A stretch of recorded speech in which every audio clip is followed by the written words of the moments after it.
جس کے اوپر وہ احتجاج کر رہے ہیں اس میں شدت میں فرق ہے، ہر ایک کا تنقید کرنے کا سٹائل ڈیفرنٹ ہے۔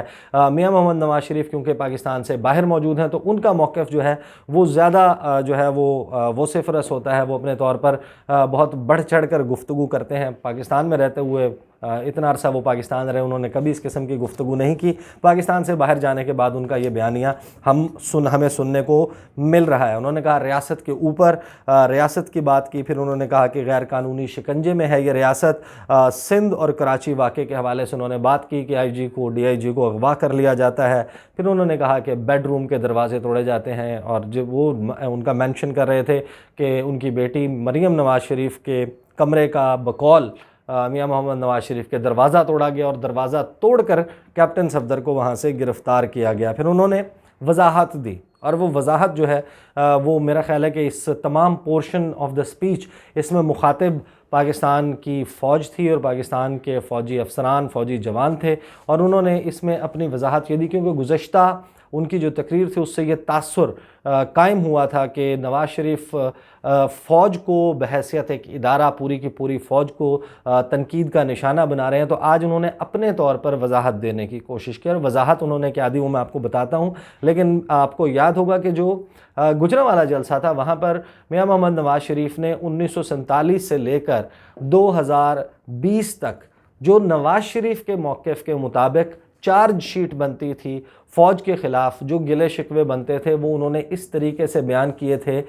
کہ جس میں تاثر یہ ملتا تھا کہ وہ فوج کو بحیثیت ادارہ نشانہ بنا رہے ہیں، اس کے خلاف ہیں۔ لیکن آج جو خطاب تھا میں آپ کو ان کا ایگزیکٹ کوٹ پڑھ کے سناتا ہوں کہ جو انہوں نے وضاحت دی وہ وضاحت کیا تھی۔ انہوں نے یہ کہا کہ پاکستان ڈیموکریٹک موومنٹ کی یہ جو تحریک ہے یہ کسی ادارے کے خلاف نہیں بلکہ پاک فوج کے مقدس ادارے کی طاقت کو اپنے مفادات کے لیے استعمال کرنے والے کرداروں کے خلاف ہے۔ نیچے سے اوپر تک فوج کے بہادر فرزندوں کو ان کرداروں کے مقاصد کا کچھ پتہ ہی نہیں ہوتا، کچھ علم ہی نہیں ہوتا۔ نام لے کر اس لیے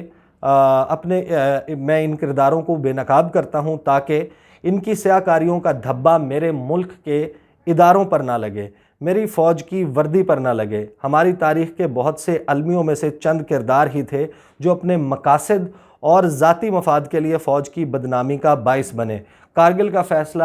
فوج کا نہیں تھا، چند مفاد پرست جرنیلوں کا تھا۔ 7واں پوائنٹ جو پھر انہوں نے بولا، اب اس میں انہوں نے باقاعدہ اپنی ایک وضاحت پیش کرنے کی کوشش کی ہے۔ 7ویں نمبر پہ انہوں نے اکبر بگٹی کے جو قتل ہے اس کے واقعے کا تذکرہ کیا۔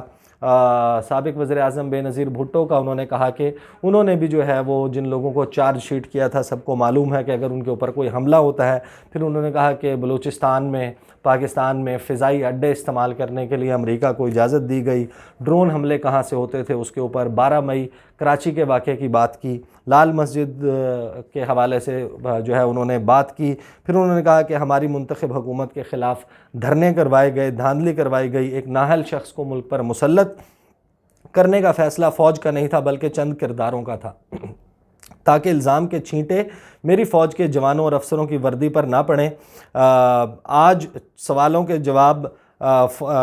ان سوالوں کے جواب جو ہے وہ فوج کو نہیں بلکہ جنرل قمر جاوید باجوہ کو دینے ہیں، جنرل فیض حمید کو DGI اور چیف آف آرمی اسٹاف کو دینے ہیں۔ ان کو حساب دینا ہے دھاندلی کا، ہارس ٹریڈنگ کا، حکومت کی ناکامیوں کا، مہنگائی کا، فاقہ کشی کا حساب دینا ہے۔ پھر انہوں نے جنرل فیض کے اوپر جو DGI ہیں ان کے اوپر باقاعدہ جو الزامات ہیں وہ انہوں نے لگائے۔ انہوں نے کہا کہ ایک جج کے حوالے سے انہوں نے بات کی کہ ان کے اوپر دباؤ ڈالا گیا DGI کی طرف سے، اور ان کو مجبور کیا گیا کہ من پسند فیصلے دیے جائیں آئین اور قانون کے خلاف۔ پھر آخر میں انہوں نے اپنے خطاب میں جو بات کی وہ عمران خان سے مخاطب ہو کر انہوں نے کہا کہ عمران خان آپ نابالغ ہو، مقابلہ آپ سے نہیں بلکہ آپ کو لانے والوں کے خلاف ہے۔ سابق نثار کا NRO نہیں بچا سکتا، تم جیل جاؤ گے۔ تمہیں چینی آٹے زمان پارک، بنی گالا کی منی ٹریل اور فورن فنڈنگ کیس میں جواب دینا ہوگا۔ پھر آخر میں انہوں نے فوج اور سول سرونٹس کو خطاب کر کر انہوں نے گفتگو کی اور انہوں نے کہا کہ آئین اور قانون کی پاسداری کریں۔ اب جو یہ خطاب ہے آپ کو یاد ہوگا کہ جو 16 اکتوبر کا ان کا خطاب تھا PDM کے جلسے سے، اس سے مختلف ہے۔ اس میں انہوں نے وضاحت بہت زیادہ دینے کی کوشش کی ہے کہ وہ فوج کو تنقید کا نشانہ بنانے کی کوشش نہیں کر رہے۔ اب اگر آپ کو یاد ہوگا کہ کچھ روز پہلے اسی مہینے میں کاکول اکیڈمی سے ایک پاسنگ آؤٹ پریڈ سے خطاب کیا تھا chief of army staff general Qamar Javed Bajwa نے. اس خطاب کے حوالے سے بھی میں نے ویڈیو کی تھی جس میں انہوں نے 5th جنریشن وارفیئر کا تذکرہ کیا تھا, اور انہوں نے یہ کہا تھا کہ ایک منظم طریقے سے, ایک سسٹمیٹک انداز میں جو ملک کے ادارے ہیں اور جو ملک میں حکومت موجود ہے اس میں جو ٹاپ لیڈرشپ کا لیول ہے اس کو ملائن کرنے کے لیے, اس کو بدنام کرنے کے لیے اور اس کا رابطہ نیچے موجود جو لوگ ہیں ان کے ساتھ توڑنے کے لیے اور ان کی نظروں میں ان کو بدنام کرنے کے لیے ایک باقاعدہ منظم کوشش کی جا رہی ہے, اور یہ 5th جنریشن وارفیئر ہے. اور یہ کی جا رہی ہے جبکہ دشمنوں نے دیکھا کہ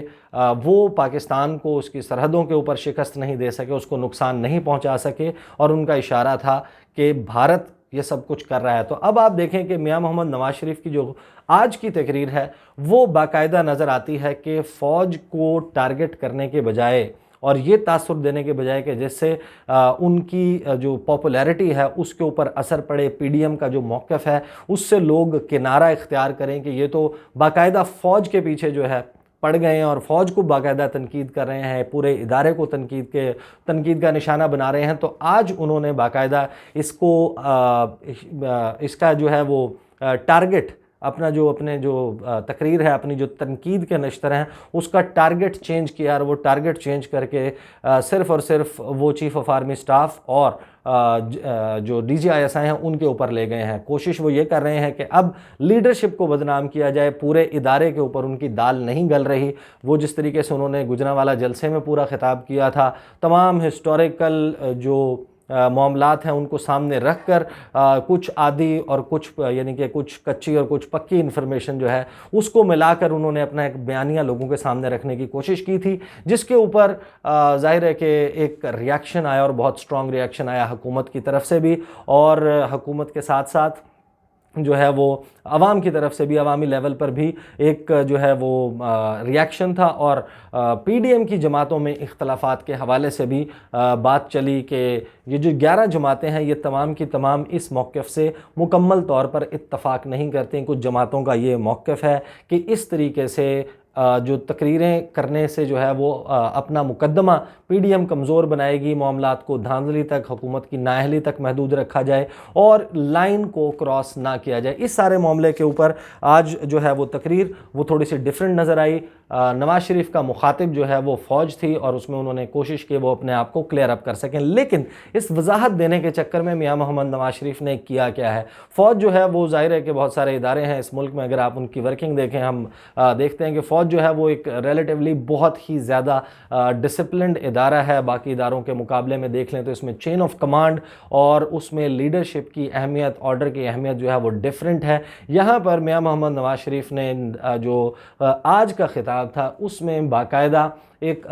کوشش نظر آتی ہے, یعنی کہ ایٹ لیسٹ میرا انالیسز یہ ہے, I could be wrong, you are better جج. آپ نے وہ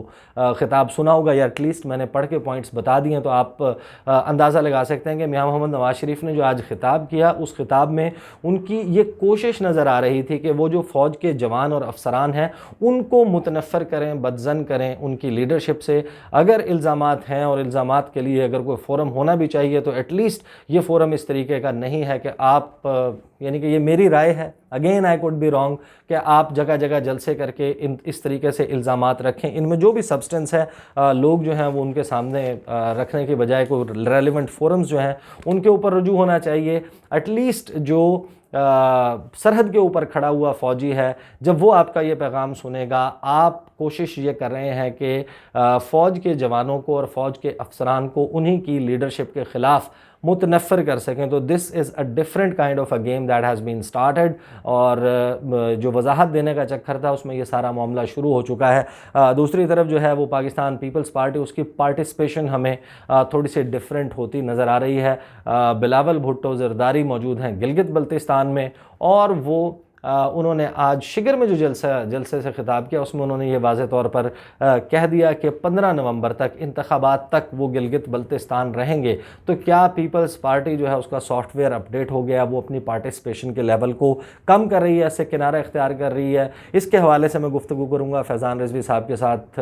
انٹرویو میں، ان کے ساتھ ان کے چینل کے اوپر گفتگو کروں گا۔ وہ ویڈیو بھی آپ ضرور دیکھیے گا، میں کمیونٹی کے اوپر وہ ویڈیو لگا دوں گا، اور بہت سارے لوگ جنہوں نے اکتوبر سرپرائز کے حوالے سے ویڈیو نہیں دیکھی وہ میں اس ویڈیو کے کامنٹس باکس میں پن کر دیتا ہوں۔ اکتوبر سرپرائز کیا ہے اور کس طریقے سے پوری دنیا کی سیاست کے اوپر اثر انداز ہوتا ہے، وہ ویڈیو دیکھیے گا۔ اور آج رات میں کوشش یہ بھی کروں گا کہ جو ریجنل اینڈ انٹرنیشنل ڈیولپمنٹس کے حوالے سے کچھ اہم خبریں ہیں وہ میں آپ کے ساتھ شیئر کروں۔ اگلی ویڈیو میں آپ کے ساتھ ملاقات ہوگی، مجھے اجازت دیجیے، اللہ حافظ۔